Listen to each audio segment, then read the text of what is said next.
Park right there so you can see. Work your way across, guys, so you don't forget anything. Left to right.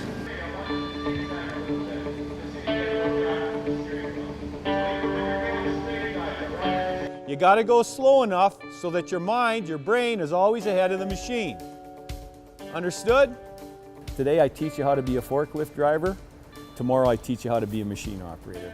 That's how we do it.